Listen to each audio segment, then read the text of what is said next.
Colors of Ostrava. Živě. Jak jsme vám dneska říkali, na Colors of Ostrava je přes 40 000 návštěvníků dospělých, je to rekord, a také přes 2000 dětí.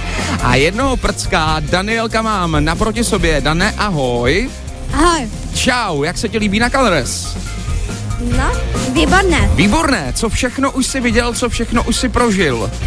To všechno, no, hodně jsem toho prožil, hodně. To znamená, byl jsi na nějakém koncertu určitě i? Jo.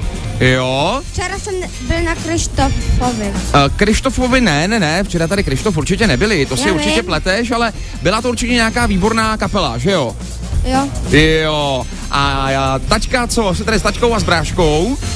Jo. Jo? Kolik máš roků? 7. A kdo zlobí tebe? Tačka, on, tebe, anebo ty jeho? No, tačka mě. Tačka tě zlobí. A já jeho. Jako je to půl na půl, že jo? Jo. A kdo je větší zlobivec, ty nebo bráška?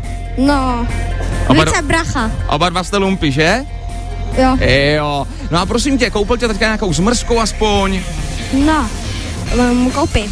Koupí ještě. Dobře, tak řekni, tačko, mám tě rád. Tačko, mám tě rád. A budeme zdravit i maminku? Jo. Tak řekni, mamko, mám tě rád. Mamko, mám tě rád. Budeme zdravit i brášku? Jo. Řekni, bráško, mám tě rád. Bráško, mám tě rád. No, vidíte to. Tak jeden z menších účastníků na festivalu, tom nejlepším v zemi Colors of Ostrava, malý Danielek Pravdík, je to tak? Jo. Tak, Dančo, díky za rozhovor, měj se pěkně, ahoj.